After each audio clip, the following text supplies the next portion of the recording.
Hey guys, Master Studios here, how y'all doing? So I'm sure as you guys know, when it comes to Ninjago, in late 2019, we got a brand new era of the show, with that obviously being the Wildbrain era of the show. An era of the show that, honestly, I've been enjoying a lot, and I genuinely think is absolutely amazing. I have been enjoying the Wildbrain era of the show so much, and we've gotten so many great things from this era of the show. Particularly, we've gotten a ton of really great and amazing moments from this era of the show. You have stuff like Cole versus the Skull Sorcerer, Calamar killing his dad, a lot of stuff going on during the Ice Chapter, just so many great and amazing moments all throughout this era of the show. But if you were to ask me what my personal favorite moment from the Wild Brain era of the show has been, my answer would be something that you guys may not expect, actually. Something that's definitely a lot more different compared to what we get normally, not just from the WoW arena of the show, but just Ninjago in general. Just something very different, honestly. With that moment being Akita finding her animal form from the episode Last the Formlings. I genuinely think that when it comes to this moment, it's absolutely amazing and incredible, and is able to just accomplish so many things in a very short amount of time, actually. And so that's what I wanted to talk about in this video. So let's get into this whole thing. So for starters, let me give you a little bit of context for this scene. In this moment, Akita and her older twin brother Kataru, the two of them are out in the forest in a choosing ceremony in order to try and find their animal forms. And this moment, when it comes to Akita, she has a lot of anxiety because she's worried that if she doesn't find her animal form, or even potentially if she does, she'll end up like Vex, just bitter, angry, and paranoid towards the world, and it's something that she really doesn't want to happen. And Akita, at some point while she's sleeping, she ends up hearing a voice calling out to her. She ends up climbing up a tree, eventually making her way to the clouds, where a wolf spirit appears to her, and she ends up chasing down the wolf spirit in order to try and catch it. Eventually, she's able to catch up with the wolf spirit, just diving down in order to get it, and as a result, she is able to eventually transform into her wolf form. And just, again, I think this moment is honestly so great and well done when it comes to this episode, and just Season 11 as a whole, honestly. So let's get into why I really like this moment.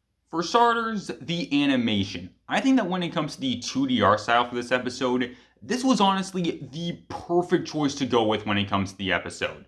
Just the 2D art style, I feel, when it comes to Last of the Formlings and just the other anime episodes in general, I think it honestly looks really good. And when it comes to this episode in particular, it looks absolutely fantastic. Just everything looks so amazing all throughout this episode. And I feel like when it comes to the animation during this moment, again, it just looks so incredible, honestly.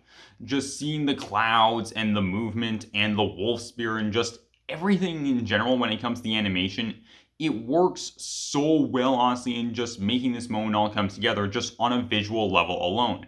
And I genuinely feel like if this episode was done in the regular 3D animation, this moment would not be as good as it is. Seriously, the 2D animation is a major plus when it comes to this episode, and especially this moment, I feel.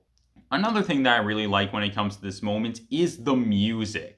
I think that when it comes to Akita's theme song, it's something that's genuinely really great and well done when it comes to the show.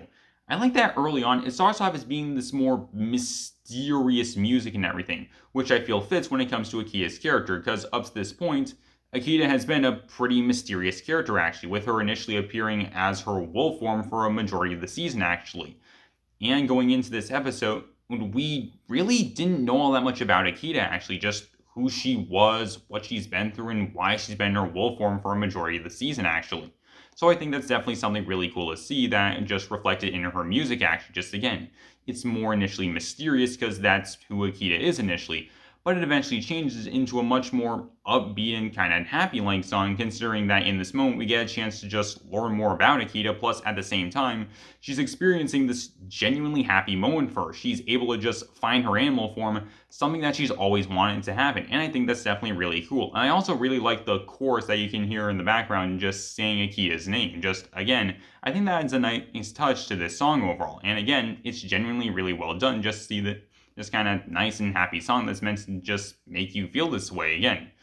Especially with the whole starting out with the mysterious part, eventually transitioning to being a much more better thing by the end when it comes to the feelings and stuff. Again, I think that works pretty well, actually. Another thing that I really like when it comes to this moment is what it means for Akita's character. when it comes to this moment with Akita as a character, really, remember, she was really anxious about finding her animal form because she was worried that if she didn't, she would end up exactly like Vex, just really bitter, angry, and paranoid towards the world. And she really didn't want that to happen. Yet when she actually saw the wolf spear and was chasing after it, you could tell that when it comes to Akita, she knew she wasn't going to end up like Vex.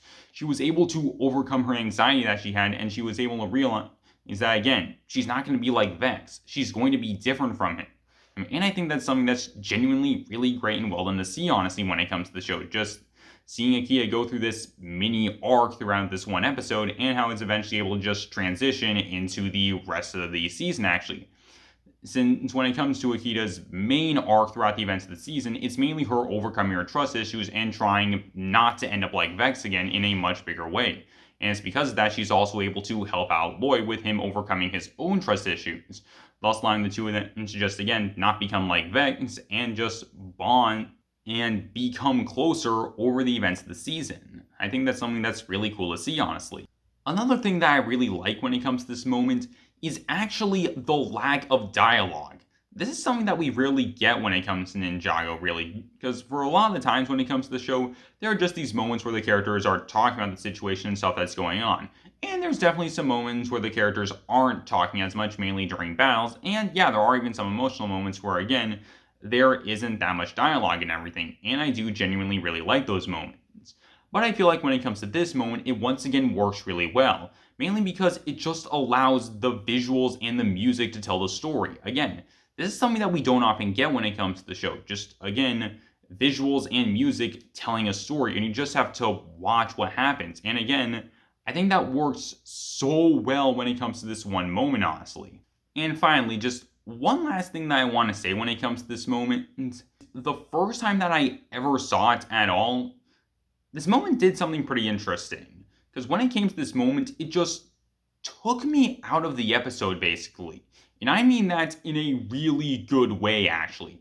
When I was seeing this moment, it just took me out of the episode, and I honestly forgot that I was watching Ninjago for a moment, and I was just experiencing this moment as it happened, basically.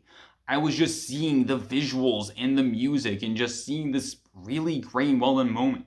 And just seeing how happy Akita was, and just what this meant to her, really. And the moment when Akita is just chasing after the wolf, and she dives down in her silhouette, and the wolf spirits match up, just, again, that moment is so great and well done, and it just made me feel genuinely really happy to see this.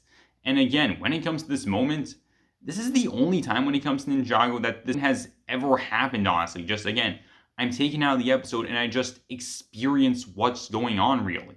Even my personal favorite moment when it comes to Ninjago, which is Zane's death back during Season 3, even that hasn't done that. And just, again, this is the only moment in the entirety of the show when this sort of thing has actually happened.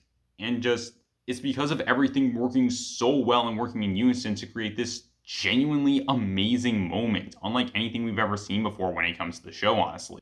So yeah, when it comes to Akita finding her animal form, again, this is honestly one of my favorite moments in all of Ninjago, honestly. Just everything about this moment works so well, honestly. The animation, the music, what this means for Akita's character, the lack of dialogue, and just the experience I had when I saw this episode for the first time, just everything blends together beautifully to create this absolutely amazing moment.